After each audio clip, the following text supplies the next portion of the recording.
Dahil sa isang malaking pagkakamali at upang iligtas ang karangalan ng pamilya sa harap ng mataas na lipunan na pilitang makasal sa Joanna Shane kay Zacarias Leviste, ang makapangyarihang lalaking nakatakda na sanang maging kabiyak ng kanyang kapatid na si Alexa. Inakala ni Joanna na ang kasal na ito ang magiging susi upang makatakas siya sa masalimuot at mapangaping buhay sa piling ng kanyang kinalakhang pamilya. Akala niya makakatagpo siya ng isang kakampi at kakalangyain, ngunit maling-mali siya. Sa loob ng 3 taong pagsasama sa isang bubong, si Alexa lang ang minahal ni Zach. Bulag ang binata sa katotohanan at nakatali sa galit. Tinuring sa Joanna na isang manipuladora, anino at nakatagong kulungan. Si Zach hindi naging asawa, siya ay naging isang pader na kailanman hindi nagparamdam ng init o pagkaaruga. Sapat ba ang pag-ibig ni Joanna para manatilit magtiis bilang isang asawang kailanman ay hindi kinalala? O mas tamang palayain ang sarili mula sa lalaking pilit siyang tinutulak sa dilim? At paano na ang buhay sa kanyang sinapupunan, ang triplets na lihim niyang pinagbubuntis? Mahihilom pa ba ang kanyang basag na puso sa paglayo at pagharap sa mundo ng mag-isa kasama ng 3 sanggol? O huli ng lahat kapag natuklasan ni Zach ang katotohanan na matagal niyang binagabag? Nakuha mo ang apelido ko at ang singsing na to sa daliri mo, pero kailanman hindi mo makukuha ang puso ko? Isang kwento ng matatag na pagmamahal ng isang ina, pagpapalaya sa sarili at ang paghilo mula sa mga sugat sa nakaraan. Ang akala ko ikaw na ay hindi lamang isang kwento ng pag-ibig kundi isang paglalakbay ng isang babae tungo sa pagtuklas ng kanyang sariling halaga at katatagan. Sinasalamin ang sakit ng pagiging panakipbutas, ang pait ng hindi pagtanggap at ang hindi matatawarang lakas ng isang ina na handang itaguyod ang kanyang mga anak kahit mag-isa. Sa bawat kabanata, maiinis kayo, masasaktan at maiiyak kasama sa Joanna Shane. Ngunit higit sa lahat, sana'y mag-iwan to sa inyo ng aral na ang pagpapatawad at pagpapalaya sa sarili ang totoong susi sa tunay na paghihilom ng puso. Napakalamig ng hangin sa loob ng Grand Bridal Suite ng Hotel de la Viste, ngunit hindi mapawi ang malamig na pawis na nagmula sa noo ni Joanna Shane. Tinitigan niya ang refleksyon sa malaking salamin. Ang pangkasal na bestida na nakasuot sa kanya ay hindi para sa kanya. Ang habi ng mamahaling seda, ang perlas na maingat tinahi sa gilid nito, ang mahabang belong nakapatong sa kanyang ulo, lahat yon sadyang dinisenyo para sa kanyang kapatid na si Alexa. Ngunit bakit siyang nakatayo dito? Bakit siyang nakasuot ng puti? Bumukas ang pinto ng silid ng napakalakas. Niluwano ng kanyang ina na si Senyora Brenda, baka sa mukha ang matinding galit at pagmamadali. Bilisan mo, Joanna, wala ng oras. Sigaw ng kanyang ina habang marahas inaayos ang veil sa kanyang ulo. Nakaayos na lahat sa ibaba, ang mga bisita, mga media, ang pamilya ni Zach, lahat sila naghihintay. Mama, pakiusap. Pabulong at nanginginig na pakiusap ni Joanna. Umiiyak siya ng walang boses. Hindi po ako si Alexa. Si Zach. Si Zach ay kasintahan ni Alexa. Hindi akong dapat pumasok sa simbahang yon. Hanapin natin si Alexa. Baka kung ano nang nangyari sa kanya. Isang malakas sa sampal ang sumalubong sa pisngi ni Joanna na nagpalingon sa kanyang ulo. Ang lasa ng dugo agad na humalo sa kanyang laway. Manahimik ka. Galit na asik ni Brenda. Nakaturo ang daliri sa mukha ng anak. Umalis ang kapatid mo. Tumakas si Alexa ilang oras bagong kasal dahil sa kapritsyo niya. At sa tingin mo ba, hahayaan kong mapahiyang pamilya natin sa harap ng mga reviste? Sa harap ng buong mataas na lipunan? Pero mama, bakit ako? Patuloy ang pag-iyak ni Joanna. Bakit ako kailangan magdusa sa maling desisyon ni Alexa? Dahil wala ka namang ibang silbi sa pamilyang to. Malamig na sagot ni Brenda. Siniksik ka lang namin sa bahay na to at ito na ang pagkakataon mong makabayan sa lahat ng ginastos namin sa'yo. Gagawin mo to, Joanna Shane. Pakakasal ka kay Zacarias Leviste. Pumasok ka sa simbahang yun at paninindigan mo ang pagiging bride ngayong araw. Kapag sumalungat ka pa, sisiguraduhin ko, wala ka nang babalikan kahit kailan. Nanlalamig ang buong katawan ni Joanna nang iwan siya ng kanyang ina sa silid. Akala niya nung una ang araw na ito ang magiging katapusan ng kanyang paghihirap sa kamay ng pamilyang kinalakhan niya. Sa loob ng maraming taon, tinuring siyang parang ampon, tagapagsilbi, anino ng perpektong si Alexa. Nang maganap ang isang malaking gabi ng pagkakamali, ilang buwan ang nakakalipas, kung saan napagkamalan siyang si Alexa dahil sa isang setup, isang malaking iskandalo ang halos sumabog. Inakala ni Joanna na ang lalaking tulad ni Zacarias, Zac Leviste, isang kilala, makapangyarihan at maunawaing negosyante ang magiging susi upang makalabas siya sa masalimuot na buhay na yon. Umaasa siya na makikita nito ang kanyang kalagayan at tutulungan siyang makalaya, ngunit mabilis na nawasak ang pangarap na yon. Bahagyang nangatog ang mga tuhod ni Joanna habang naglalakad siya sa gitna ng aisle sa simbahan. Ang bawat hakbang parang paghakbang sa mga nagbabagang uling. Ang mga bulong-bulungan ng mga bisita ay tila mga bubuyog sa kanyang tenga. Alam ng lahat na may mali. Alam ng lahat na ang mukhang nasa ilalim ng belo ay hindi ang kilalang socialite na si Alexa, kundi ang tahimik at nakatagong kapatid nito. Sa dulo ng altar, nakatayo si Zac. Napakagwapo nito sa kanyang itim na tuxedo. Matangkad, malapad ang mga balikat. May mga pangang tila inukit sa bato. Ngunit ang kanyang mga mata nitong kulay tsokolate ay hindi nagpapakita ng pagmamahal. Wala rin ang lambing na karaniwang nakikita ni Joanna kapag nakatitig ito sa kay Alexa. Ang naroroon purong galit, isang matinding puot at pagkamuhi. Nang makarating sa Joanna sa dulo, inabot ni Zac ang kanyang kamay. Ang hawak nito napakahigpit. Halos mabaon ang mga daliri nito sa kanyang balat. Isang tahimik na pagpaparusa bago pa man magsimula ang kasal. Nakuha mo rin ang gusto mo, Joanna? Mahinang pabalong ni Zac sa kanyang tenga habang nakatayo sila sa harap ng pari. Ang boses nito parang ihip ng malamig na hangin sa taglamig. Napakagaling mong magmanipula. Nanginig ang mga labi ni Joanna, ngunit wala siyang nagawa kundi tumitig sa sahig. Nagsimula na ang seremonya. Ang bawat salita ng pari tungkol sa pag-ibig, katapatan at pagsasama hanggang sa kamatayan ay parang isang malaking pang-uuyam sa kanilang dalawa. Naging mabilis sa mga kaganapan, ang pagpapalitan ng bawas na puno ng kasinungalingan, ang pagpapasok ng singsing sa kanyang daliri ay napakaluwang para sa kanya at ang eksenang kailangan halikan ng bride. Dahan-dahan inangat ni Zac ang belo ni Joanna. Humarap ang binata sa kanya, ang mga mata nito malamig pa sa yelo. Yumuko si Zac at dinikit ang kanyang mga labi sa labi ni Joanna. Walang init, walang damdamin. Isang mabilis, formal at napakalamig na halik na mas lalong nagpadama kay Joanna kung gaano siya kahalaga sa lalaking ito. Walang kwenta. Gabi na nang makarating sila sa mansyon ni Zac matapos ang mabilis at formal na reception na puno ng tensyon. Binaba ng driver ang kanilang mga gamit, agad ding umalis, habang naiwan mag-isa ang dalawa sa napakalawak at napakatahimik na sala ng bahay. Ang bahay ay moderno, malaki, ngunit napakalungkot. Tahimik na hinubad ni Joanna ang kanyang pangkasal na sapatos. Ramdam niyang matinding pagod sa kanyang katawan at puso. Mula ngayong gabi, magdudusa ka. Biglang nagsalita si Zac mula sa kanyang likuran. Lumingon sa Joanna. Nakatayo si Zac malapit sa hagdanan. Nakatanggal na ang kanyang coat at nakabukas ang dalawang pindutan ng kanyang polo. May hawak tong baso ng whiskey. Zac, pakiusap, pakinggan mo muna ako. Pagsusumamo ni Joanna, pilit iniiwasan ang pagpatak ng kanyang mga luha. Wala akong pakialam sa pag-alis ni Alexa. Pinilit lang ako ni Mama na isuot to dahil... Tigil-tigilan mo na nga mga kasinungalingan mo, Joanna. Sigaw ni Zac na nakapagpatahimik sa buong bahay. Binagsak nito ang baso sa maliit na lamesa sa tabi, kaya niyanig ito ng katahimikan ng gabi. Humarap si Zac sa kanya, ang mga mata bakas ng matinding sakit at galit. Alam ko, matagal nang inggit na inggit ka kay Alexa. Alam kong gusto mo ang buhay na meron siya at nang makakita ka ng pagkakataon para agawin ang posisyon niya sa akin, ginawa mo. Hindi yan totoo, umiiyak na sagot ni Joanna. Kailanman hindi ko inagaw si Alexa. Wala akong ginusto kundi magkaroon ng tahimik na buhay. At inakala mo ba ng pagpapakasal mo sa akin ay makukuha mong tahimik na buhay na yan? Tumawa si Zac ng mapait.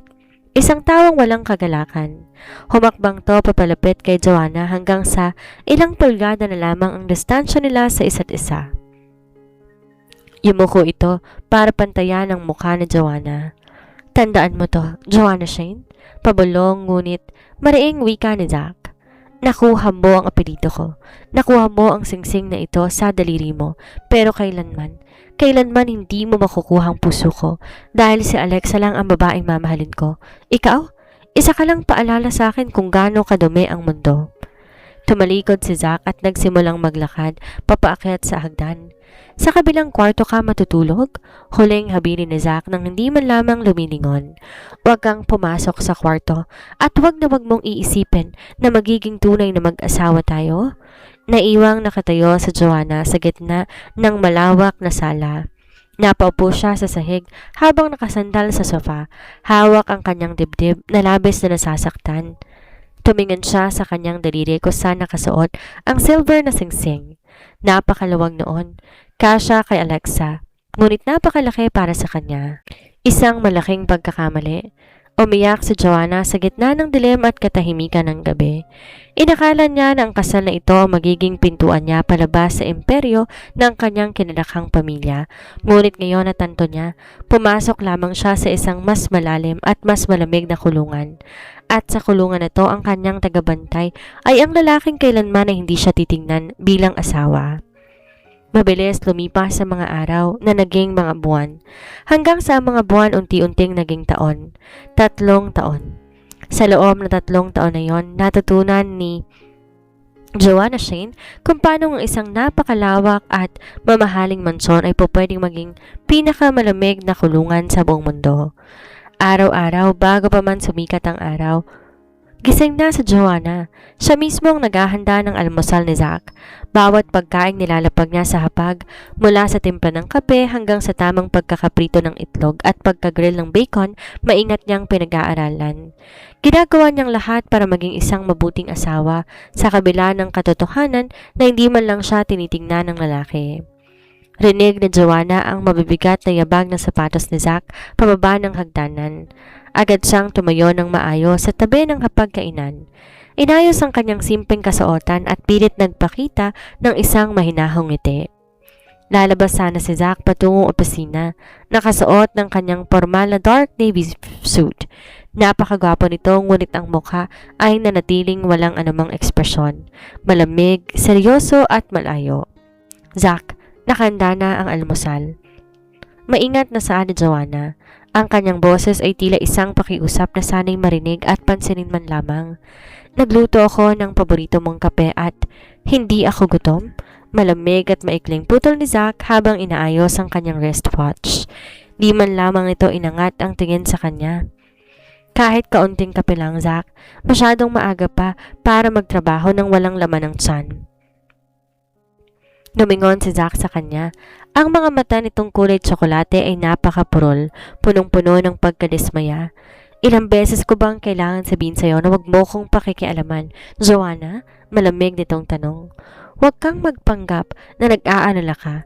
Ginagawa mong lahat ng to para pagtakpan ng ginawa mo 3 taon nang nakakaraan. Napatitig si Joanna sa mesa. Napakuyom ang kanyang mga kamay sa gilid ng kanyang apron.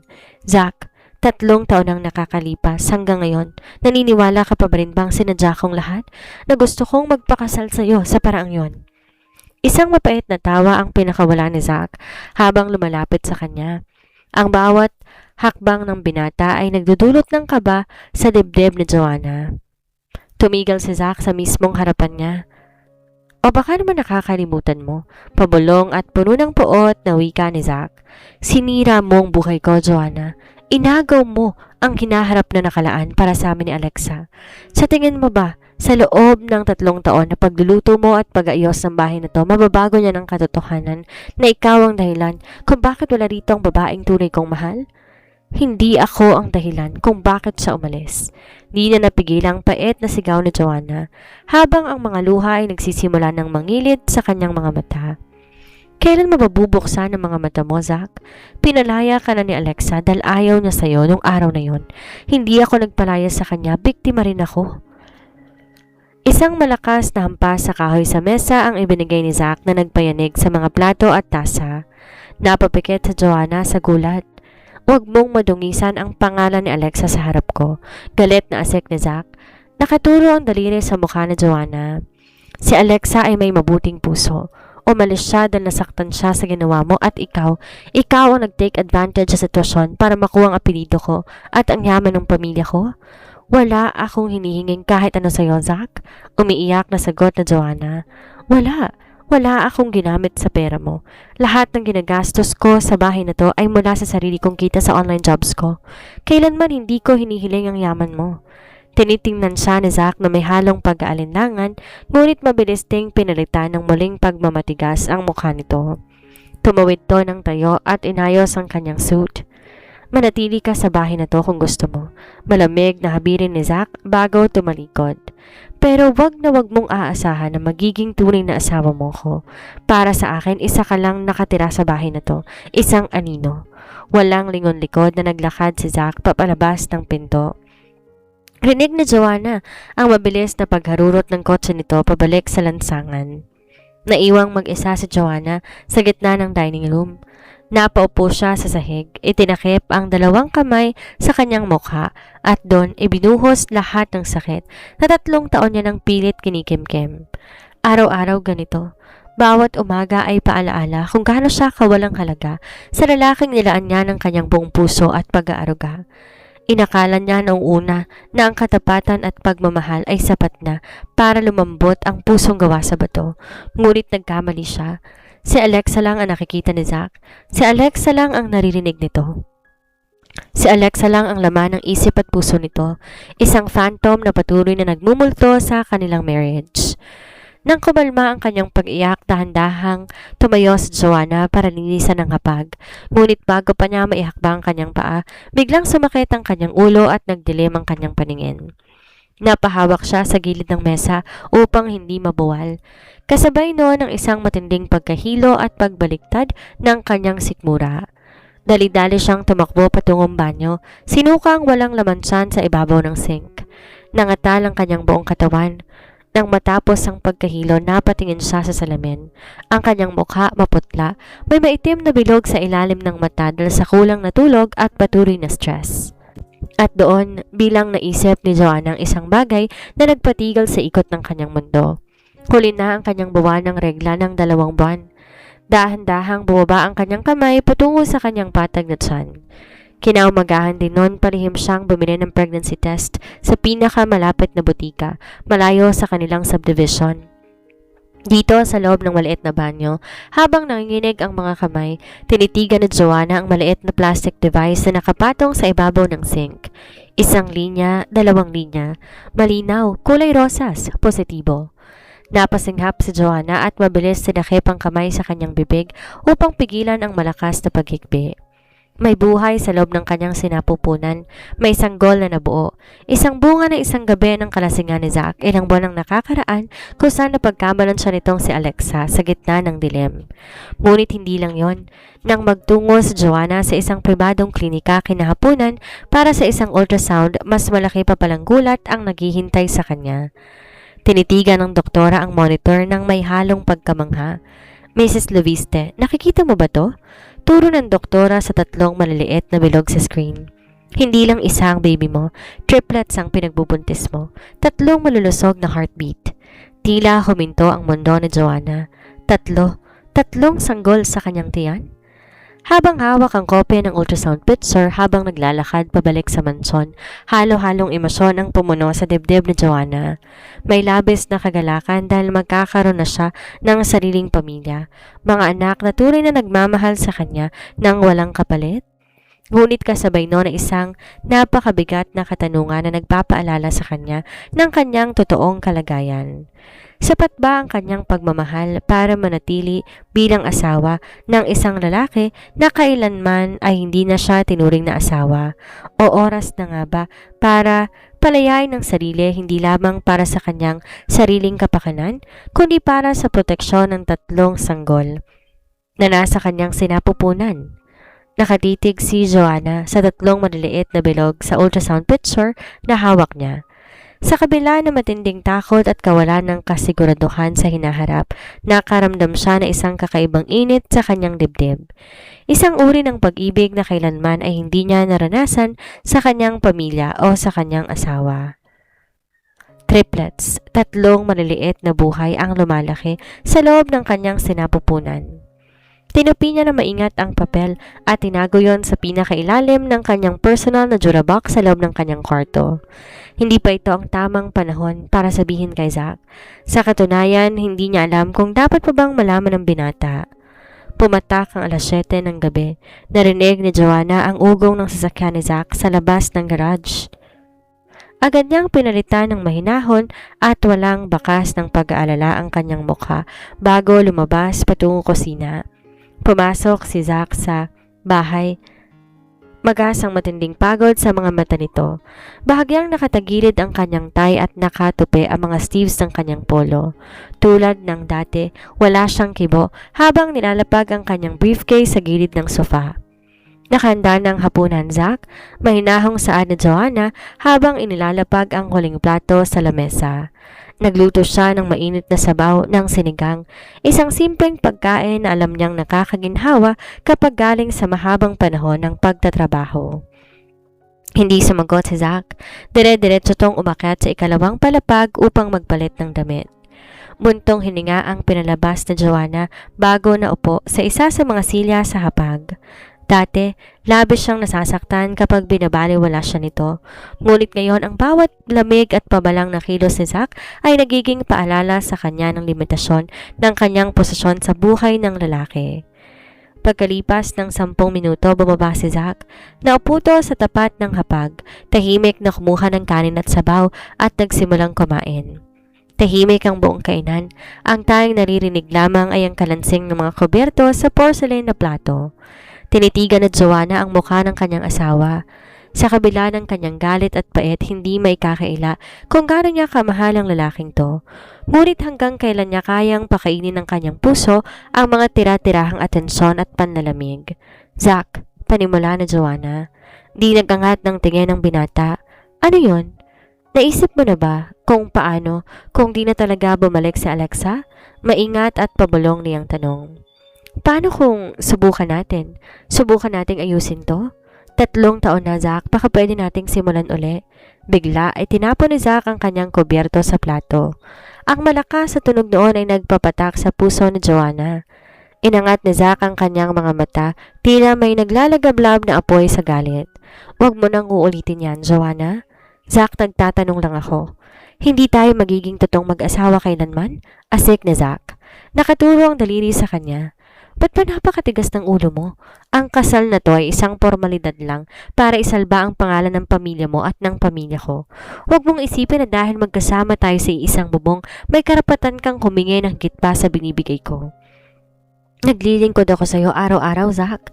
Nanginginig na sagot na Joanna habang ang mga luha ay muling nagbabadya sa kanyang mga mata. Ginawa ko lahat para maging mabuting asawa. Wala akong hinihinging pera. Wala akong hinihinging posisyon. Ang gusto ko lang naman, subukan mong tingnan ako bilang tao, bilang asawa mo. Hindi kita hiniling na gawin lahat ng yan.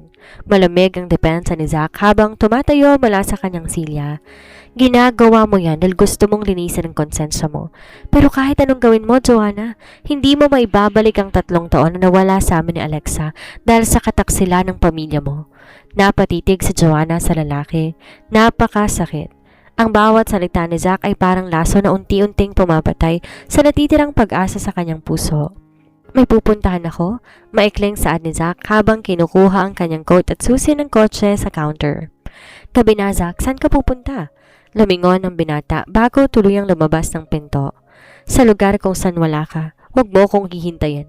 Sinarado ni Zack ang pinto ng napakalakas. Pagkalipas na ilang segundo, narinig ni Joanna ang mabilis na pag-alis ng kotse nito sa bakuran. Naiwan mag-isa si Joanna sa gitna ng malamig at tahimik na dining room. Napatingin siya sa natitirang pagkain sa hapag na unti-unti nang lumalamig, tulad ng tahanang ito, tulad ng puso ng kanyang asawa. Dahan-dahan siyang yumuko at nilagay ang 2 kamay sa kanyang tiyan. Patawarin ninyo ko, mga anak. Pabulong na iyak na Joanna habang patuloy na umaagos ang kanyang mga luha sa pisngi. Patawarin niyo ko kung hindi ko maibibigay sa inyo ang isang buong pamilya at isang amang nakahandang magmahal sa atin. Sa gabing yon, habang nakahiga sa Joanna sa kanyang makipot na kama sa kabilang kwarto na pagdesisyonan niyang isang bagay. Ang pagmamahal na meron siya para kay Zack ay sapat na para sa nakaraan. Ngunit hindi na to sapat para sirain ang hinaharap ng kanyang 3 anak. Mula ng gabing yon, lalong naging tahimik at malamig ang mansyon. Si Zack halos hindi na umuwi. At kapag umuwi naman to, madaling araw na, lasing, walang kibo, diretso agad sa kanyang sariling silid. Para kay Joanna, ang bawat araw ay naging isang formalidad na magkahiwalay na pamumuhay sa ilalim ng iisang bubong. Subalit sa kabila ng panlalamig at kawalan ng pag-asa sa kanyang kasal, may isang bagong lakas na unti-unting nabubuo sa loob ni Joanna. Kinaumagahan, maagang nagising si Joanna para sa kanyang ikalawang check-up. Hindi siya nagpasama kahit kanino. Ayaw niyang magsuspetsa si Zack o ang kanyang sariling pamilya na patuloy pa rin nagmamasid sa malayo. Sa loob ng malinis at tahimik na klinik ng kanyang obstetrician-gynecologist na si Dr. Ramos, nakatitig si Joanna sa maliit na monitor habang pinapadaloy ng doktora ang ultrasound probe sa kanyang tiyan. Mabilis at malakas ang heartbeat ng 3 babies mo, Joanna. Nakangiting pahayag ni Dr. Ramos habang pinapakinggan nila ang mabilis na lubdob na nagmumula sa machine. Lahat sila maayos ang kapit at lumalaki ng sang-ayon sa kanilang edad. Napangiti si Joanna habang may luhang naguunahang pumatak mula sa kanyang mga mata. Sa kabila ng lahat ng dusa, sama ng loob at pag-iisa, may 3 maliliit na puso ang sabay-sabay tumitibok sa loob niya. Mga buhay na umaasa lamang sa kanya. Doktora, ligtas po ba silang lahat? Mahinang tanong na Joanna. Oo, pero kailangan mong mag-ingat ng gusto. Seryosong paalala ng doktora habang pinupunasan ang gel sa tiyan ni Joanna. High risk ang multiple pregnancies tulad ng triplets. Kailangan mo ng sapat na pahinga. Masusustansyang pagkain at higit sa lahat, iwasan mo na ang sobrang stress at matinding emosyon. Ang matinding lungkot o galit direktang nakakaapekto sa mga bata. Tumango sa Joanna. Gagawin ko pong lahat, Doc, para sa kanila. Nang makauwi sa Joanna sa mansyon, bitbit ang panibagong reseta ng mga bitamina at ang pinakabagong larawan ng ultrasound. Agad siyang pumunta sa kanyang silid. Kinuhang isang maliit na wooden box na may lock mula sa loob ng kanyang cabinet at doon maingat na tinago ang mga papeles habang nakaupo sa gilid ng kama. Pinagmamasdan niya ang 3 tuldok sa larawan. Hindi ko hahayaang lumaki kayo sa isang bahay na puno ng galit at panlalamig. Pabulong na panata ni Joanna sa kanyang sarili habang hinahaplos ang kanyang tiyan. Kung hindi kayo kayang tanggapin o mahalin ng ama ninyo dahil galit siya sa akin, ako ang magiging sapat para sa inyong 3. Subalit ang lihim na pilit niyang tinatago ay hindi magpakailanman mananatiling tago. Kinagabihan, hindi inaasahan. Maagang umuwi si Zack. Walang kaalam-alam sa Joanna na naroon na ang binata habang siya'y nasa kusina at nakakaramdam ng biglaang matinding pagkahilo. Sa matinding panghihina, naisara niya ng bahagya ang kanyang mga mata at napahawak sa gilid ng sink. Dahilan upang maipatama niya ang kanyang braso sa isang glass pitcher na nahulog at nabasag sa sahig. Joanna! Mabilis pumasok si Zack sa kusina. Bakas ang gulat sa kanyang mukha nang makitang nakalahod sa Joanna sa sahig habang nanginginig at hawak ang kanyang ulo sa gitna ng mga basag na bubog. Anong nangyayari sa'yo? Galit, ngunit may halong pagtataka na tanong ni Zack habang lumalapit. Inabot nito ang braso ni Joanna para tulungang tumayo.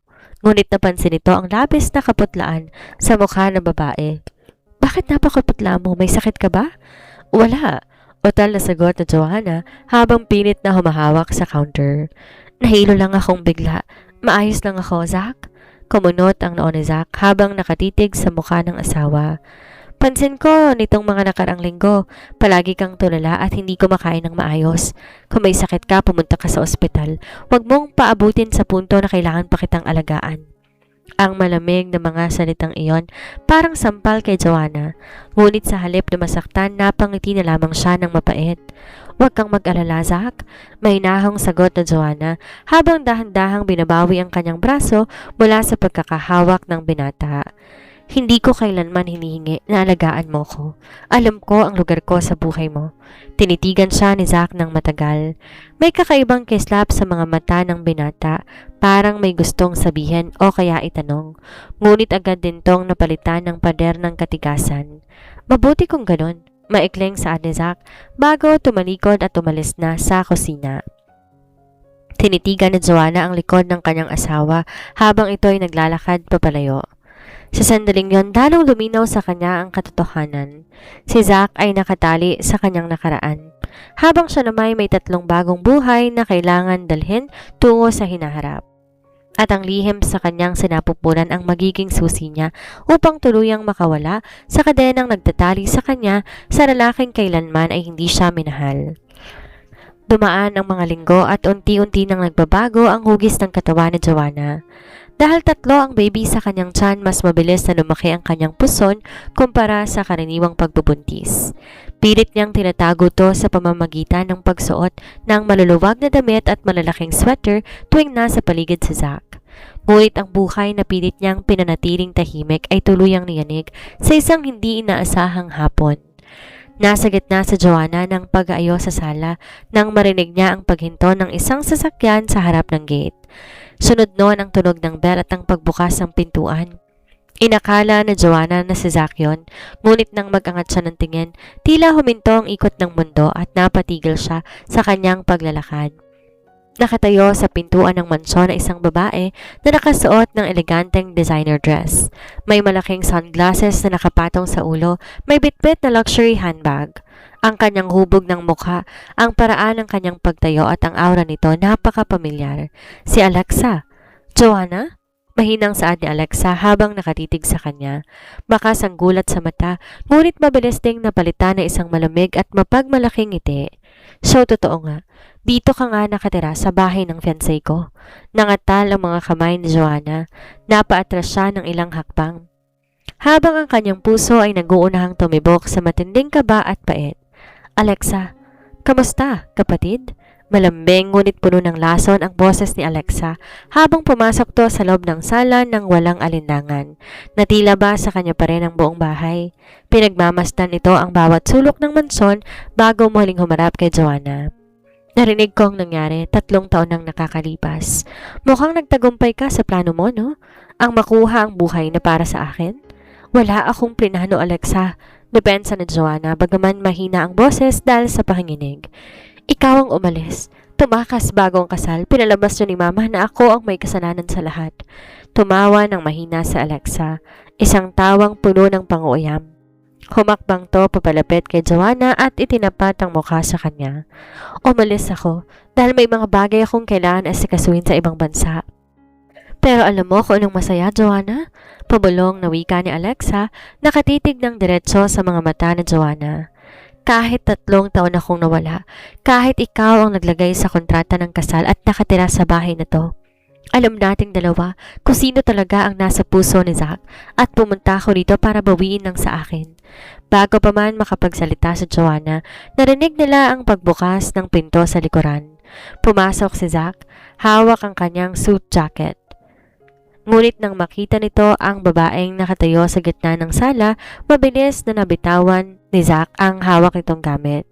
Ang malamig at walang ekspresyong mukha ng binata na 3 taong nakita ni Joanna ay bigla nang napalitan ng matinding gulat, pananabik at hindi may paliwanag na emosyon.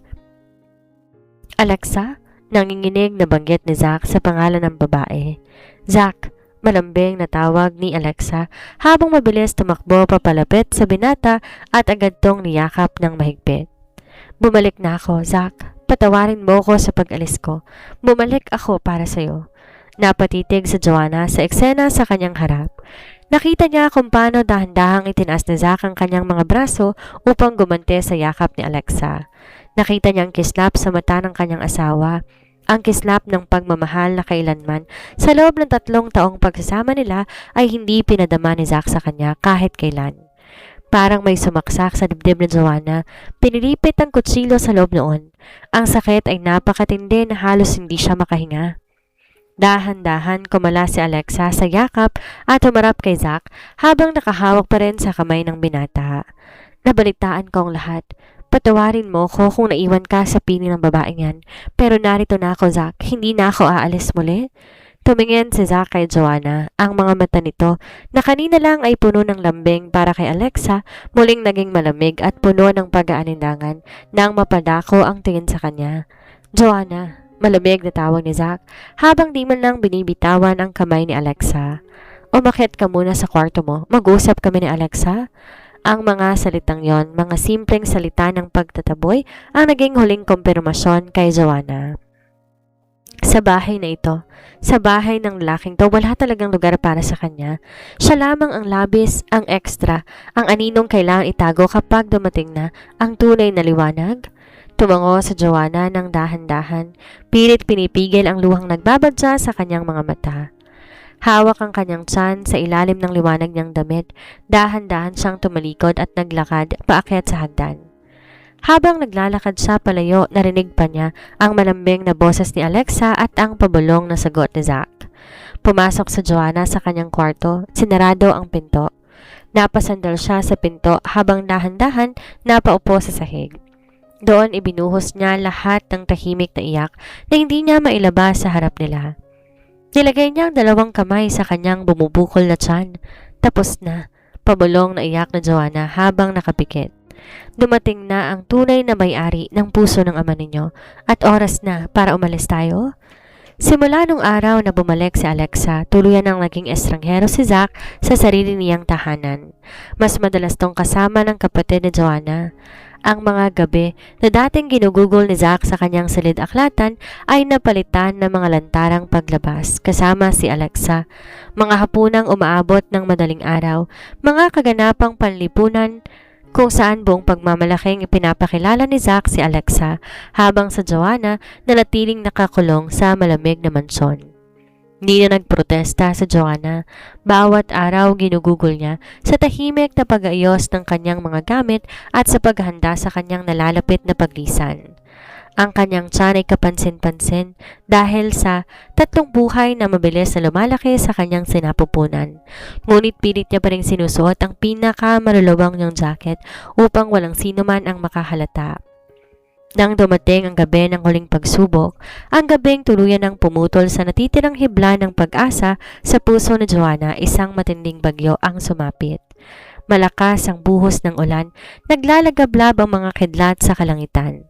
Sa kabila ng masamang panahon, nagpa siyang umalis si Zack upang sunduin si Alexa sa isang kilalang restaurant matapos tumawag ang huli at magpasaklolo dahil nagkaproblema umano ang sasakyan nito.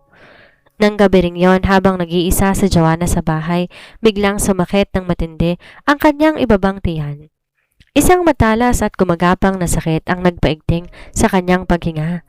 Napadaing si Joanna, napahawak sa gilid ng sofa habang nanginginig ang buong katawan. Nang tingnan ng kanyang ibaba, nakita niya ang kaunting bakas ng dugo sa kanyang damit. Nabalot ng matinding takot si Joanna. Ang payo ng kanyang doktora ay agad na sumagi sa kanyang isip. High risk ang triplets. Ang matinding stress at pagod po pwedeng magdulot ng miscarriage. Hindi, pakiusap. Huwag ang mga anak ko. Nanginginig niyang pakiusap habang kinukuha ang kanyang telepono. Sa gitna ng matinding takot at kawalan ng magagawa, isa lang ang numerong pumasok sa kanyang isip, ang numero ng kanyang asawa. Mabilis niyang idinayal ang numero ni Zack. 3 beses na nagring bago to sinagot ng binata. Zack, umiiyak at halos walang boses na tawag ni Joanna. Zack, pakiusap, tulungan mo ko. Kailangan kong pumunta sa ospital, masakit ang... Joanna, hindi ngayon ang oras para magdrama ka. Malamig at haratang iritable na putol ni Zack sa kabilang linya. Rinig sa kabilang linya ang ingay ng ulan at ang malambing na boses ni Alexa sa background. Hindi ako nagdadrama, Zack. Pagsusumamo ni Joanna habang ang panibagong alon ng sakit ay gumuhit sa kanyang tiyan. Nasasaktan ako. Dumidikit ang dugo. Nasa gitna ako ng bagyo. Nagmamaneho ko kasama si Alexa. Galit na sigaw ni Zack. Nahihirapan din si Alexa dahil natatakot siya sa kidlat at na-stuck ang kotse niya. Huwag mo namang gagamitin ng mga speking sakit mo para lamang maagaw ang atensyon ko mula sa kapatid mo. Tumawag ka ng ambulansya kung talagang may sakit ka. Zack, pakiusap. Pinatayan siya ng telepono ni Zack. Napatitig si Joanna sa screen ng kanyang telepono habang patuloy na umaagos ang mga luha sa kanyang pisngi. Ang malamig ng tunog na naputol na tawag ay parang huling hatol ng kanyang pangarap. Inupa pa rin ni Zack si Alexa. Sa oras ng buhay at kamatayan, pinaratangan pa rin siyang nagpoprotekta lamang sa sarili niyang kapakanan. Diyos ko, pakiusap, iligtas ninyo ang mga anak ko, hagulhol ni Joanna. Gamit ang natitirang lakas, pilit na gumapang sa Joanna patungo sa pinto. Tumawag siya ng taxi gamit ang kanyang ride-hailing app at sa kabila ng lakas ng bagyo at matinding sakit ng katawan, naglakad siya palabas ng gate, sumakay ng mag-isa patungo sa pinakamalapit na ospital. Sa loob ng emergency room, mabilis siyang inasikaso ng mga doktor at nurse. Binigyan siya ng mga gamot pampakapit ng pagbubuntis at itinali sa monitor upang suriin ang heartbeat ng 3 sanggol. Pagkalipas ng ilang oras na puno ng kaba at panalangin, pumasok ang OB-GYN. Ligtas ang mga bata, Joanna? Nakatutok na wika ng doktora habang nakahawak sa kanyang balikat. Naisalba natin sila, pero napakadelikado ng nangyari. Muntik ka nang magkaroon ng miscarriage dahil sa matinding emotional trauma at stress. Kailangan mo ng absolute bed rest at iwasan ang anumang bagay na nagdudulot sa iyo ng sakit ng loob. Pumikit sa Joanna at nagpakawala ng isang malalim na buntong hininga. Isang malaking pasasalamat ang umapaw sa kanyang puso habang hinahaplos ang kanyang tiyan. Ligtas ang kanyang triplets. Nang mag-isa na lamang siya sa silid ng ospital, nakatitig si Joanna sa pumapatak na dextro sa kanyang braso. Wala si Zack. Hindi man lamang ito nag-abalang tumawag o mag-iwan man lamang ng mensahe upang alamin kung ano ang nangyari sa kanya. Doon tuluyang nabasag ang huling pangarap ni Joanna. Ang lalaking pinangarap niyang makasama at minahal niya ng patago sa loob ng 3 taon. Kailanman hindi magiging ama o protektor ng kanyang mga anak. Tinitigan niya ang silver na singsing ng kanyang daliri. Dahan-dahan niya itong hinubad at ipinatong sa maliit na mesa sa tabi ng kanyang kama. Sapat na, pabulong na panata ni Joanna habang nakatitig sa singsing. Sapat na ang 3 taong pagpapanggap at pagdurusa. Mula ngayong gabing to, pinapalaya ko ng sarili ko sa iyo, Zack. Kinabukasan, lumabas si Joanna ng ospital ng mag-isa. Maaliwalas ang langit matapos sa matinding bagyo kagabi, ngunit ang hangin ay nananatiling malamig, tulad ng desisyon na nabuo sa kanyang puso. Nang makabalik siya sa mansyon, napakatahimik ng buong paligid. Ang kotse ni Zack nakaparada sa garage, isang senyales na nakauwi na ito. Pumasok si Joanna sa loob. Nakatayo si Zack sa may isa ng kusina, may hawak na tasa ng kape. Nang marinig nito ang mga yabag ni Joanna, dahan-dahan tong lumingon. Bahagyang kumunot ang noon ng binata nang mapansin ang kaputlaan sa mukha ni Joanna at ang hospital tag na nakakabit pa rin sa pulso nito. San ka galing? Malamig ngunit may kaunting pagtataka na tanong ni Zack. Hindi ka umuwi kagabi. Tinitigan siya ni Joanna. Wala nang galit sa mga mata ng babae. Wala nang sakit, wala nang pagsusumamo. Purong katahimikan at katanggapang wala nang natitira. Pumunta ka sa ospital? Mahinahong sagot ni Joanna. Isang mapait na tawa ang pinalabas ni Zack bago uminom ng kape. So, tinuloy mo talaga ang pag-eksena mo kagabi dahil lang hindi kita nasundo dahil kailangan ako ni Alexa. Kailangan mo bang magpanggap na na-ospital ka? Hindi ako nagpanggap, Zack. Sagot na Joanna. Ang boses ay napakababa, ngunit napakatatag. Muntik na akong mawalan ng mahalagang bagay sa buhay ko kagabi dahil sa matinding stress. Pero wag kang mag-alala, hindi na kita aabalahin pang muli. Bahagyang natigilan si Zack sa lamig ng boses ni Joanna.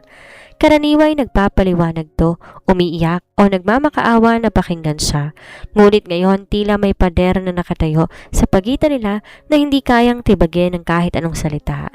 Anong ibig mong sabihin? Kunot noong tanong ni Zack. Binaba ang kanyang tasa. Hindi na sumagot pa sa Joanna. Dahan-dahan siyang naglakad patungo sa counter at ipinatong doon ang isang simpleng puting sobre. Sa ibabaw noon ay ang silver na wedding ring na 3 taon niyang sinuot. Ang singsing na napakaluwang sa kanyang daliri dahil kailanman ay hindi naman talaga nakalaan para sa kanya. Kumunot lang ang noo ni Zack habang nakatitig sa singsing at sobre. Ano to? Yan ang kalayaan mo, Zack? Wika ni Joanna habang nakatitig ng diretso sa mga mata ng asawa. Pinalalayan na kita. Hindi mo na kailangan magtiis pa sa akin. Hindi mo kailangan mag-alala na may nakaharang sa inyo ni Alexa. Joanna, huwag kang mag-inarte. Sapat na, Zack. Putol ni Joanna, walang bakas ng pag-aalinlangan. 3 taon akong umasa na balang araw, makikita mo rin ako. Na balang araw, matututunan mo rin akong ituring na asawa. Pero na-realize ko kagabi, ang manglimos ng pagmamahal sa taong iba ang minamahal ay isang katangahan at ayoko nang maging tanga. Lumalalim ang paghinga ni Zack. Tila may kakaibang kaba ang biglang gumapang sa kanyang dibdib. Isang damdaming hindi niya maipaliwanag. Nakatali ka sa akin sa batas, Joanna. Hindi ka po pwedeng umalis ng basta-basta lamang dahil sa kapritsyo mo. Ang kontratang iyon ay ginawa para isalba ang karangalan ng pamilya natin, hindi ba? Mapait nang umiti si Joanna. Ngayong bumalik na si Alexa, wala na akong dahilan para manatili pa rito. Pinalaya na kita mula sa maling pagkakamali na patuloy mong sinusumbat sa akin araw-araw. Tumalikod si Joanna at nagsimulang maglakad paakyat sa hagdan upang kunin ang kanyang inimpaking gamit. Joanna! Sigaw ni Zack mula sa ibaba, ngunit hindi na lumingon pa ang babae. Sa loob ng kanyang silid, kinuha ni Joanna ang 2 malalaking maleta. Naroon ang kanyang mga damit, ang kanyang mga personal na dokumento at ang pinakamahalagang bagay sa kanyang buhay, ang mga ultrasound pictures at medical records ng kanyang triplets. Dahan-dahan, hinaplos ni Joanna ang kanyang tiyan. Ang 3 sanggol sa loob niya ay tila ba nagpaparamdam ng mahihinang sipa na tila nagbibigay sa kanya ng lakas at lakas ng loob. Magiging maayos din ang lahat, mga anak, pabulong na panata ni Joanna. Aalis din tayo sa lugar na to. Hindi ko kailanman hahayaan na lumaki kayo sa lilim ng isang tao na hindi kayo kayang mahalin. Ito na ang kanyang final decision. Hindi na siya matatakutin si Joanna na laging nakatungo at nagmamakaawa. Mula sa gabing yon, siya ay magiging isang ina na handang itaguyod at protektahan ng kanyang 3 anak, mag-isa man o may kasama. Napakatahimik ng mansyon nang mag-alas 3 ng madaling araw. Tahimik na dinala ni Joanna ang 2 maleta pababa ng hagdanan. Pinili niyang umalis habang tulog ang buong bahay at habang tulog ang lalaking 3 taon niyang minahal nang walang katumbas na pagtugon. Hindi na siya nag-iwan ng mahabang sulat, ang formal na kasunduan ng hiwalayan at ang singsing na ipinatong niya sa counter nung hapon ay sapat na upang iparamdam kay Zack na hindi ito isang banta o pananakot lamang. Ito ay isang permanenteng pagwawakas. Bago tuluyang lumabas ng pinto, tumingon si Zack sa huling pagkakataon. Tiningnan niya ang malawak na sala kung saan napakaraming gabi siyang naghihintay sa pag-uwi ni Zack. Ang kusina kung saan buong pagmamahal niyang inihanda ang mga pagkain na kailanman ay hindi pinahalagahan at ang hagdan patungo sa silid ng lalaki. Adios, Zack, bulong ni Joanna sa kanyang sarili. Sana'y mahanap mo na ang kaligayahang hinahanap mo kay Alexa dahil nahanap ko na rin ang akin sa loob ng aking sinapupunan. Dahan-dahan niyang sinarado ang pinto. Lumingon si Joanna sa huling pagkakataon. Tinitigan niya ang malawak na sala kung saan napakaraming gabi siyang naghintay sa pag-uwi ni Zack. Ang kusina kung saan buong pagmamahal niyang inihanda ang mga pagkain kailanman ay hindi pinahalagahan at ang hagdan patungo sa silid ng lalaki. Adios, Zack, bulong na Joanna sa kanyang sarili. Sana mahanap mo na ang kaligayahang hinahanap mo kay Alexa dahil nahanap ko na rin ang akin sa loob ng aking sinapupunan. Dahan-dahan niyang sinarado ang pinto. Ang tunog ng paglalapad noon ay parang pagpikit ng pinto sa kanyang nakaraan. Sa labas ng subdivision, naghihintay na ang isang pribadong kotseng nirentahan niya. Mula sa kanyang sariling ipon sa online freelance writing, mga ipon na maingat niyang tinago at hindi kailanman inihingi ng tulong kanino man, nakabili siya ng tiket patungo sa malayong lalawigan sa Visayas. Sa isang tahimik na bayan malapit sa dagat kung saan walang makakakilala sa kanya. Habang umaandar ang sasakyan patungong paliparan, pumatak ang isang luha mula sa mga mata ni Joanna. Ngunit sa pagkakataong ito, hindi ito luha ng pait o kawalan ng pag-asa. Ito ay luha ng pagpapalaya. Nilagay niya ang kanyang kamay sa kanyang tiyan at kapansin-pansin ang pag-umbok. Ang kanyang triplets tila ba nagpaparamdam ng malambot na galaw na tila ba nagsasabing nandito kami, mama, kasama mo kami. Kinaumagahan nagising si Zack na may kakaibang bigat sa kanyang dibdib. Bumaba siya ng kusina upang kumuha ng tubig. Karaniwan sa oras na ito naroon na sa Joanna, nagluluto, nag-aayos, tahimik na naghihintay sa kanya. Ngunit ngayon ang buong kusina napakaayos, napakalinis at napakatahimik. Walang amoy ng bagong tinimplang kape, walang mga plato sa lamesa. Napadako ang tingin ni Zack sa ibabaw ng counter. Nakatabi pa rin doon ang puting sobre at ang silver wedding ring na iniwan ni Joanna kahapon. Pumunta si Zack sa kwarto ni Joanna.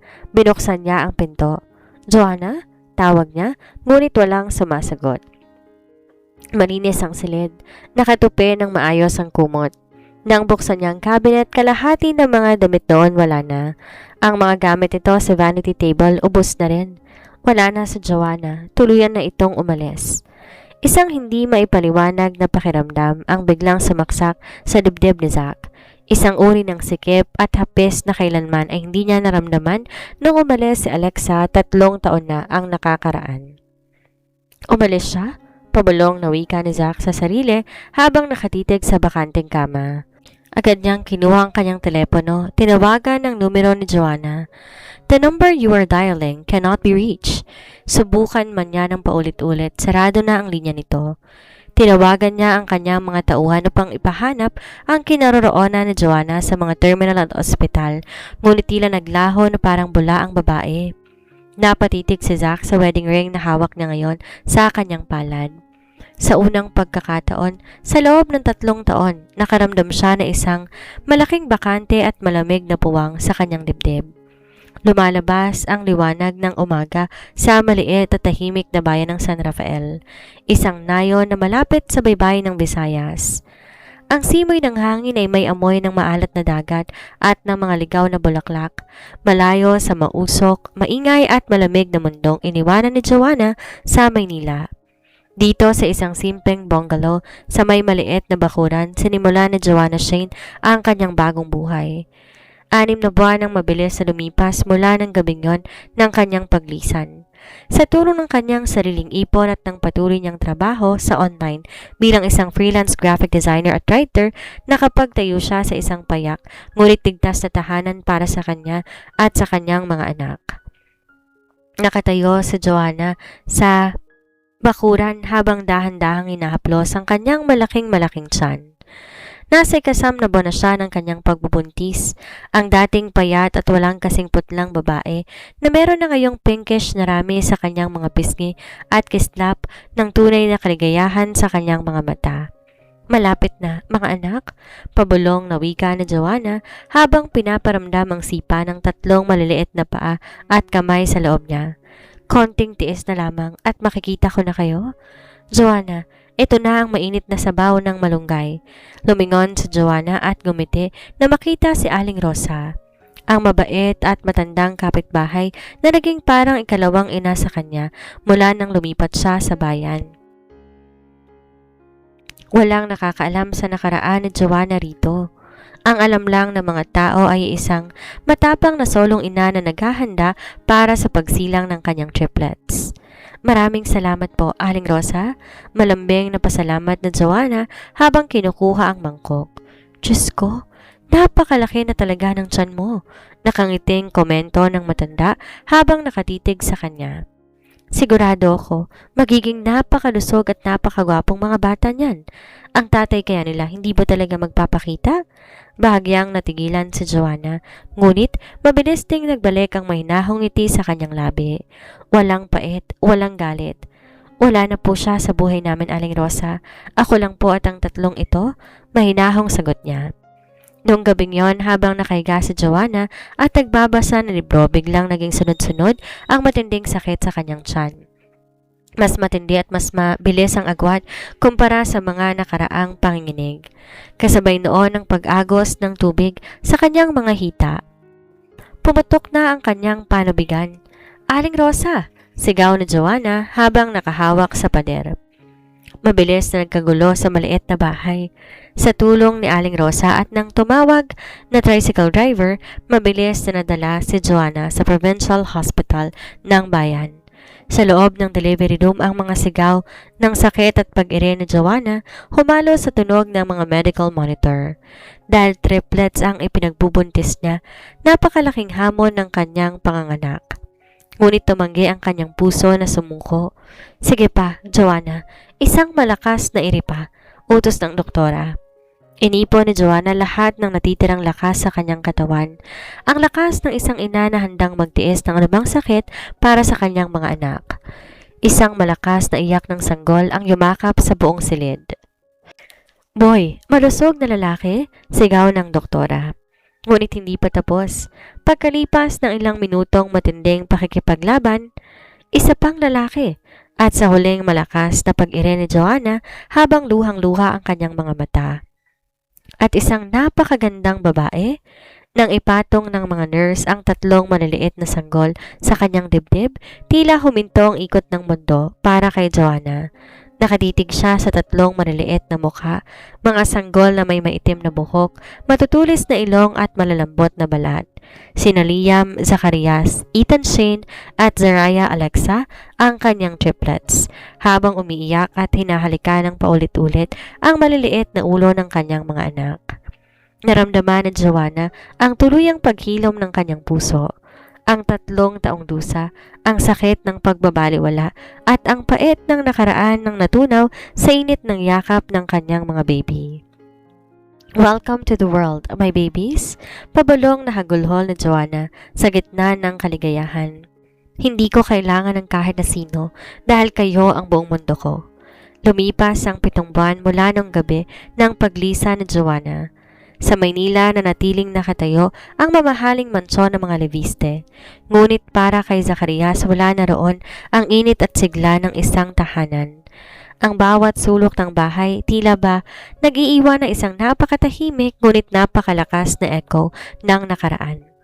Gabi-gabi umuuwi si Zach mula sa kanyang kumpanya. Maaabutan ang dilim sa sala. Walang naghihintay sa kanya sa pintuan. Walang amoy ng bagong lutong hapunan. Walang tahimik na babaeng maingat na nagtatanong kung kumain na ba siya o kung kamusta ang kanyang sahuran sa trabaho. Sa mga unang buwan, inakala ni Zach na lilipas din ang pakiramdam na iyon. Inakala niyang magiging masaya siya dahil bumalik na si Alexa sa kanyang buhay. Ngunit habang tumatagal, mas lalo lamang nagiging malinaw sa kanya ang isang masakit na katotohanan. "Zach, mahal, hindi mo ba ako naririnig?" Napabalik si Zach sa realidad nang marinig ang boses ni Alexa. Nakaupo sila sa isang mamahaling restaurant para sa kanilang hapunan. Nakasuot si Alexa ng mamahaling alahas at maingat na nagrereklamo tungkol sa kanyang pinamili nitong hapon. "Pasensya ka na. May iniisip lang ako sa opisina," malamig na sagot ni Zach bago uminom ng tubig. Kumunot ang noo ni Alexa. Lagi na lang nakatutok sa opisina nitong mga nakaraang buwan. Tsaka bakit hanggang ngayon hindi mo pa rin inaasikaso ang annulment ninyo ni Joanna? Ang sabi mo ayaw mo sa kanya. "Bumalik na ako, Zach. Pwede na tayong magpakasal ng tama." Tinitigan ni Zach ang babaeng nasa harapan niya. Si Alexa, ang babaeng ginusto niyang makasama sa loob ng maraming taon. Ngunit bakit tuwing titingnan niya ito, wala na ang dating kilig? Bakit sa tuwing nagsasalita si Alexa tungkol sa pera, kasikatan at luho, bigla niyang naaalala sa Joanna, ang babaeng hindi kailanman humingi ng kahit isang piso mula sa kanya? Ang babaeng tahimik na naglilingkod at nag-aalaga sa kanya nang walang hinihinging kapalit. "I'm busy, Alexa. Huwag mo muna akong kulitin tungkol dyan," maikling sagot ni Zach habang tumatayo. "I will have the driver take you home. May kailangan pa akong balikan sa bahay?" "Zach!" sigaw ni Alexa sa galit, ngunit tumalikod na ang binata. Nang makauwi na si Zach sa mansyon, pumasok siya sa dating silid ni Joanna. Sa loob ng 7 buwan, hindi niya ipinalinis o ipinagalaw ang kwartong iyon. Naupo siya sa gilid ng makipot na kama. Binuksan niya ang cabinet sa tabi nito at doon, sa pinakailalim na drawer, tila nakalimutang dalhin ni Joanna ang kanyang pagmamadali. May nahanap siyang isang maliit na notebook at ilang folded papers. Kinuha yun ni Zach. Nang buksan niya ang notebook, nakita niya ang sulat kamay ni Joanna. Ito ay isang diary. Nagsimulang magbasa si Zach at sa bawat pahinang binubuklat niya, parang may humahampas na mabigat na braso sa kanyang dibdib. Nagluto ako ng paborito niyang sinigang ngayong gabi. Hindi man lamang niya tinikman. Galit na naman siya sa akin. Sinabi niya ulit kasalanan ko kung bakit umalis si Alexa. Sana, balang araw, malaman ni Zach na hindi akong nagpalaya sa kapatid ko, na si Mama at si Alexa mismo ang nag-ayos ng lahat dahil natatakot akong malugi ang negosyo. Pero kahit kailan hindi maniniwala sa akin si Zach dahil galit ang nakatanim sa puso niya. Nangatal ang mga kamay ni Zach. What? Pabulong niyang wika. Dali-dali niyang binuksan ang iba pang mga sulat. Naroon ang mga resibo at detalye kung paano pinagbili ni Alexa ang kanyang mga gamit bago tumakas patungong Europa 3 taon nang nakakaraan upang makasama ang ibang lalaki. Isang katotohanang matagal nang itinago ng pamilya nito sa kanya. Si Joanna ginawa lamang ng sarili nitong pamilya na panakip butas upang mapahiya ang dalawang angkan. Hindi siya inagaw ni Joanna. Iniligtas lamang ni Joanna ang pangalan ng kanilang pamilya habang pikit matang tinanggap ang galit at pagkamuhi ni Zach. Diyos ko, anong ginawa ko? Pabulong na hagulgol ni Zach. Ngunit hindi pa rin doon nagtatapos ang matinding gulpe sa kanyang puso. Sa ilalim ng notebook, naroon ang isang nakatuping papel mula sa isang medical clinic. Binuksan ito ni Zach. Isang ultrasound report na may petsang ilang araw bago lumaya si Joanna. Naroon ang 3 maliliit na larawan ng embryo at ng malinaw na konklusyon ng doktor. Multiple gestation, triplets, 3 active fetal heartbeats. Nalaglag ang papel mula sa nanginginig na mga daliri ni Zach. Napaatras siya habang nakahawak sa kanyang dibdib. Halos sumabog sa matinding sakit at pagsisisi. Nagdadalang tao si Joanna nung gabing nagmakaawa to sa kanya sa telepono sa gitna ng bagyo. Ang gabing yon kung saan pinaratangan niya itong nag-i-eksena at nagpapanggap lamang upang maagaw ang atensyon niya mula kay Alexa. Degree ng katangahan at kabulagan ang ginawa niya. Ang sarili niyang mga anak, ang sarili niyang asawa, tinulak niya palayo patungo sa dilim. Napaupo si Zach sa gilid ng silid ni Joanna. Tinakip ang 2 kamay sa kanyang mukha at sa kauna-unahang pagkakataon sa kanyang buhay, umiyak ang makapangyarihang negosyante ng napakalakas. Isang pag-iyak na puno ng matinding pagsisisi, pait at pagninilay sa sariling kasalanan. Joanna, patawarin mo ko. Pabulong na hagulhol ni Zach sa gitna ng walang kibo at bakanting silid. San ka naroon? Pakiusap, pabalikin mo ko sa buhay mo. 3 taon ang mabilis na lumipas. Sa maliit at tahimik na bahay ng San Rafael, malayo sa ingay ng lungsod at sa mga alaala na nagdulot ng sugat, ganap nang naghilom ang puso ni Joanna Shane. Ang dating matatakotin at laging nakatungong babae ay wala na. Ang nakatayo ngayon ay isang matatag, independent at magandang ina na may sariling kumpanya ng graphic design na pinapatakbo niya mula sa kanyang tahanan. Ngunit ang pinakamalaking kayamanan ni Joanna ay ang 3 maliliit na buhay na nagpapatakbo sa kanyang araw. Ang kanyang triplets na sina Liam, Ethan at Zaira. Mama, tingnan mo si Ethan. Kinain niya yung strawberry ng cake ko. Sigaw ng 3 taong gulang ni si Zaria habang nakaturo sa kanyang kapatid. May bahid pa ng kulay rosas na frosting ang gilid ng labi ng maliit na batang babae. Hindi kaya, nahulog kaya sa sahig? Depensa naman ng mabilis at liklik na si Ethan habang nakatago sa likod ng sofa. Si Liam naman ang pinakapanganay at pinakatahimik sa 3, maingat na iniabot ang kanyang sariling strawberry at ibinigay ito sa kanyang kapatid. Ito na lang ang akin, Zaria. Huwag ka nang umiyak. Napangiti si Joanna habang pinagmamasdan ang kanyang 3 anak mula sa kitchen counter. Ang mga ito ang dahilan kung bakit kumpletong kanyang buhay. Ang bawat tawa, yakap at malambing na I love you mama ng kanyang triplets ay sapat na upang tuluyang mabura ang anumang natitirang pait ng nakaraan. Inayos ni Joanna ang maliit na hapag para sa merienda ng mga bata. Sa loob ng 3 taon, naging sapat siya para sa kanila. Hindi kailanman naganap ng mga bata ng ama dahil napuno na ni Joanna ng pagmamahal ang kanilang tahanan. Samantala, sa kabilang dako ng bansa, 3 taon ding walang tigil sa paghahanap si Zach. Pinagbili na ni Zach ang kanyang share sa dating negosyo ng pamilya ni Alexa matapos niyang tuluyang puturin ang ugnayan sa dalaga at sa pamilya nito nung gabing matuklasan niya ang katotohanan. Naging isa na lamang malamig na obligasyon ng kanyang buhay at ang tanging layunin na lamang niya araw-araw ay mahanap ang asawa at ang kanyang 3 anak. Kumuha si Zach ng pinaka-magagaling na private investigator, ngunit napakahusay ng pagkakatago ni Joanna sa kanyang sarili. Hanggang isang araw, isang maliit na detalye sa isang online design competition ang nakakuha ng atensyon ng kanyang investigator.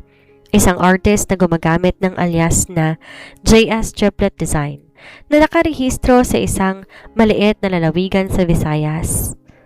Nang makita ni Zach ang litrato ng may-ari sa profile ng kumpanya, huminto ang ikot ng mundo ng binata. Si Joanna, mas maganda, mas may kislap sa mga mata at mukhang napakasaya. Hindi na nag-aksaya pa ng oras si Zach. Mabilis siyang sumakay ng eroplano at nagtungo ng San Rafael. Isang maaliwalas na hapon sa tabing dagat ng San Rafael, naglalakad si Joanna. Kakasama ang 3 bata. Masayang nagtatakbo sina Liam, Ethan at Saria sa tabing baybayin habang hinahabol ang maliliit na alon. Habang nakatayo sa Joanna at pinagmamasdan ng kanyang mga anak, nararamdaman niya ang isang pamilyar na presensya sa kanyang likuran. Dahan-dahan siyang lumingon. Ilang metro mula sa kanya, nakatayo si Zacarias Leviste. Pumayat to ng kaunti, may kaunting pagod sa mga mata, ngunit nakatitig sa kanya ng may matinding pagnanasa, sakit at pagmamahal. Napatras ang binata nang makita si Joanna habang ang mga mata nito ay dahan-dahang lumapit sa 3 maliliit na batang naglalaro sa buhangin. Mga batang may hawig sa kanyang sariling mukha. Nangatal ang labi ni Zach. Joanna? Nanatiling nakatayo sa Joanna. Walang galit sa kanyang mukha, walang matinding takot o kaba.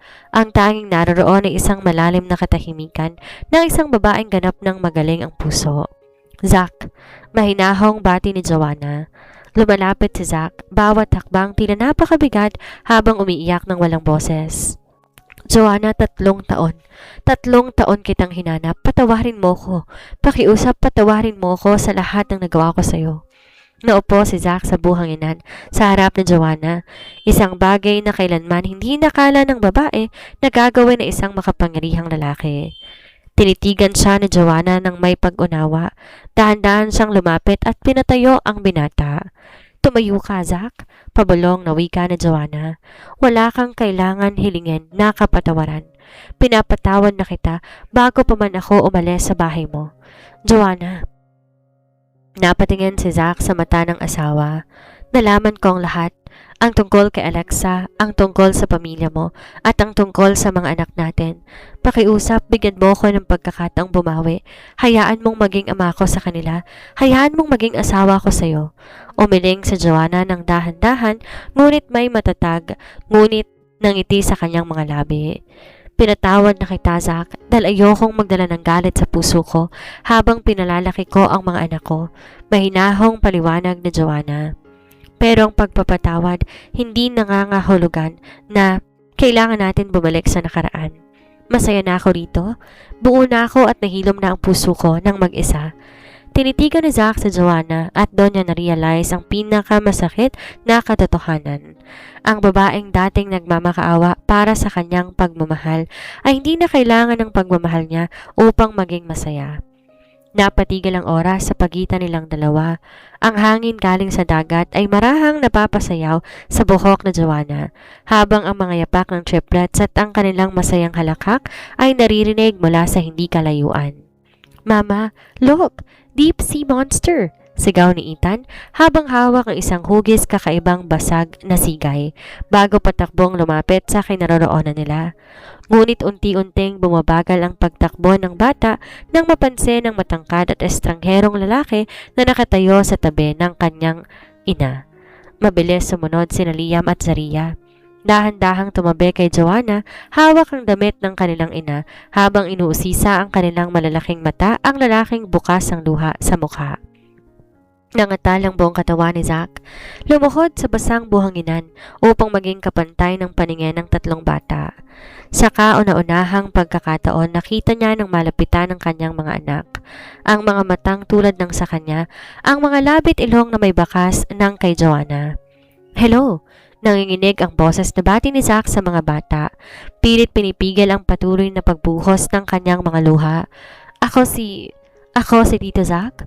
Tumingin sa Liam kay Joanna, tila nagtatanong kung ligtas bang makipag-usap sa lalaki. Yumuko sa Joanna, marahang hinaplos ang ulo ng kanyang panganay. "Siya, si Tito Zach nyo, mga anak?" Mahinahong saad ni Joanna. Walang bakas ng pait o galit sa kanyang boses. "Isang lumang kaibigan ni Mama?" Hindi pinagkait na Joanna ang karapatan ni Zach na makilala ang mga bata, ngunit hindi rin niya niloko ang kanyang sarili o ang kanyang mga anak sa pamamagitan ng pagbibigay ng maling pag-asa. Sa hapong yon, naupo si Zach sa tabing baybayin habang pinapanood ang triplets na nagtatayo ng kastilong buhangin. Sa kabila ng matinding sakit ng pagsisisi sa kanyang dibdib, nakaramdam ang binata ng isang kakaibang uri ng kapayapaan. Nakita niya kung gaano kalusog, katalino at kasayang lumaki ang kanyang mga anak sa piling ni Joanna. Nang mag-agaw na ang dilim at ang liwanag, inihatid na ni Joanna ang mga bata sa loob ng bahay upang maglinis at maghapunan. Naiwang nakatayo si Zach sa pintuan ng bakuran. "Joanna?" tawag ni Zach habang lumalabas si Joanna matapos patulugin ang tatlong bata. Humarap si Joanna sa kanya. May bitbit na 2 tasa ng mainit na tsokolate. Binigay niya ang isa kay Zach at naupo sila sa maliit na beranda. "Hindi ko na pwedeng baguhin ang nakaraan, di ba?" Pabulong na tanong ni Zach, nakatitig sa maitim na tsaa. "Ang 3 taon na pinalipas ko sa galit at kabulagan. Ang mga taong kailangan mo ko pero pinalayo kita." "Hindi na mababagong nakaraan, Zach," sagot na Joanna habang nakatitig sa mga bituin sa kalangitan. "Pero po pwede nating baguhin ang hinaharap. Hindi tayo pwedeng maging mag-asawa. Ang pag-ibig na meron ako para sa iyo noon unti-unting namatay sa bawat gabing nararamdaman kong wala akong halaga sa iyo. At binuo kong sarili ko mula sa mga basag na pirasong yon." Niyakap ni Zach ang tasa.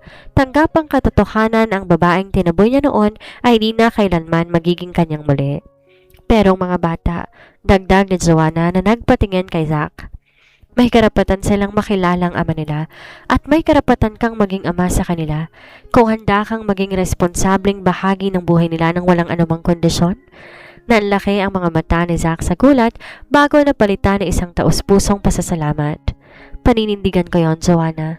Gagawin ko lahat para maging mabuting ama sa kanila. Hindi ko sila bibiguin. Hindi ko na kayo bibiguin ulit." Tumango sa Joanna at ngumiti, isang tunay at tapat na ngiti na walang halong sakit o panghihinayang. Lumipas ang mga buwan at taon. Inayos ni na Joanna at Zach ang kanilang formal na annulment. Binuwag ang kasal na nagsimula sa isang malaking pagkakamali at kasinungalingan upang bigyang daan na isang mas malusog at matured na co-parenting relationship. Nagtayo si Zach na isang rest house sa mismong bahay ng San Rafael upang madalas niyang mabisita sina Liam, Ethan at Zaria. Naging isang aktibo, maunawain at mapagmahal na ama si Zach sa triplets. Sinusulit ang bawat sandali upang bumawi sa mga taong nawala sa kanila. Sa Joanna naman, patuloy na lumago sa kanyang propesyon at buhay. Naging simbolo ng katatagan para sa maraming kababaihan. Isang patunay ng isang pamilya, hindi na susukat sa pagkakaroon ng kumpletong mag-asawa sa iisang bubong, kundi sa dami ng pagmamahal, respeto at kapayapaan na meron sa loob ng tahanan. Isang hapon, habang pinapanood na Joanna ang triplets, na masayang nagtatawanan kasama si Zack sa tabing dagat, napahawak siya sa kanyang dibdib.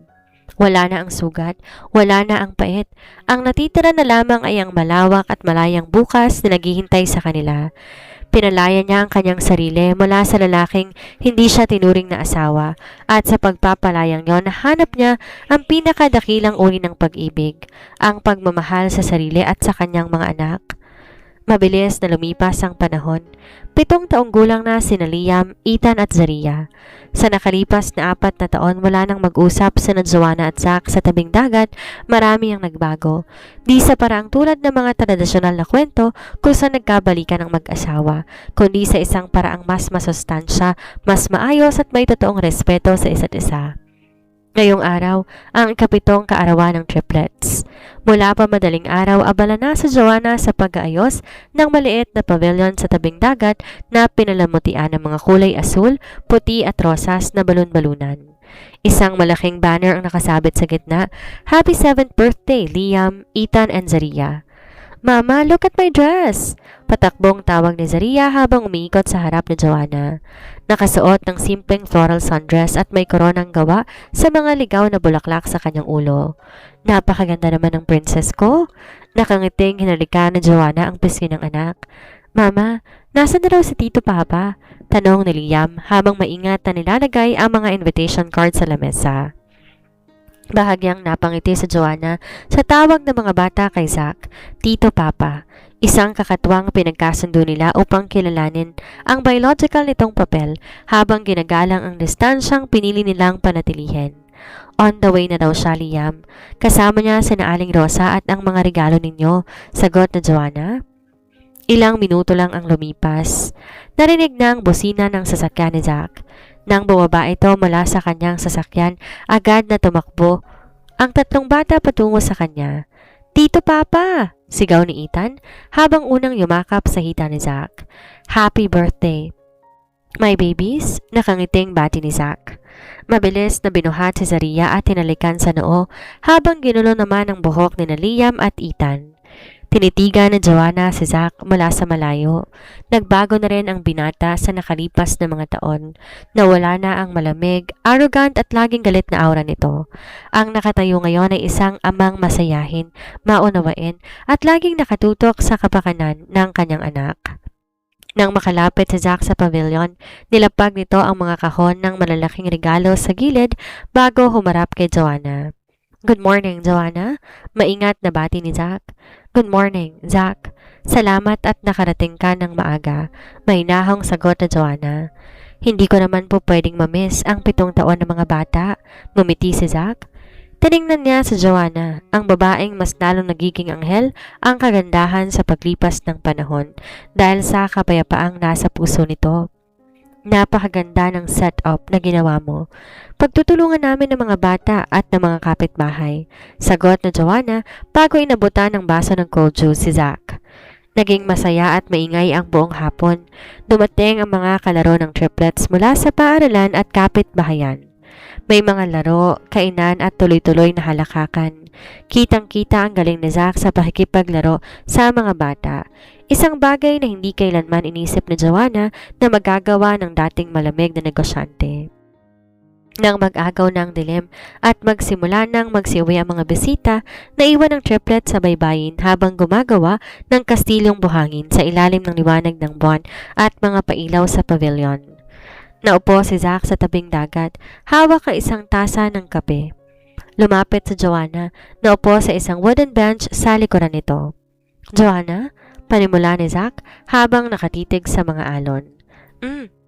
Minsan, kapag pinapanood ko silang tatlo na tumatawa, hindi ko pa rin maiwasang mag-isip." Mahinang wika ni Zack. "Isang malaking miracle na sa kabila ng lahat ng kasalanan ko sa'yo, pinahintulutan mo pa rin akong maging bahagi ng buhay nila." Lumingon sa Joanna sa binata. "Zack, ang galit ay mabigat na pasanin." Mahinahong paliwanag ni Joanna. "Nung pinalaya ko ang sarili ko sa'yo, 3 taon na ang nakakaraan, hindi ko lang pinalaya ang katawan ko mula sa bahay mo. Pinalaya ko rin ang puso ko mula sa puot, Karapatan ng mga anak ko ang magkaroon ng ama at ginagawa mo naman ang lahat para maging magaling na ama sa kanila. Tumango si Zack. Pumatak ang isang tahimik na luha mula sa kanyang mga mata. Salamat, Joanna. Salamat dahil sa kabila ng pagiging maling asawa ko noon.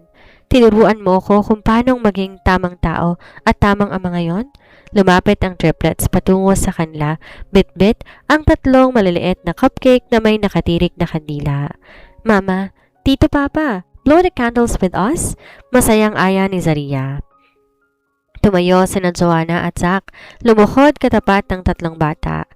Sa gitna ng mahinang ihip ng hangin mula sa dagat at sa liwanag ng buwan, sabay-sabay na nag-wish ang triplets bago hipan ang mga kandila.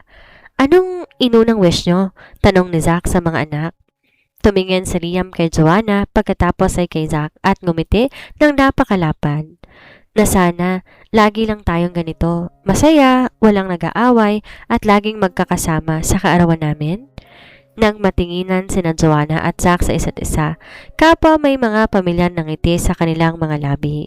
Ngiti ng dalawang taong natutunang iwanan ang pait ng nakaraan upang bumuo ng isang bagong uri ng pamilya na pinatatakbo ng respeto, pagpapatawad at wagas na pagmamahal sa kanilang mga anak. At dito na po nagtatapos ang napakaganda at napakamaramdaming kwento ng buhay, pagtitiis at pagtatagumpay ni Joanna Shane kasama ng kanyang triplets at si Zack sa kwentong Akala Ko Ikaw Na.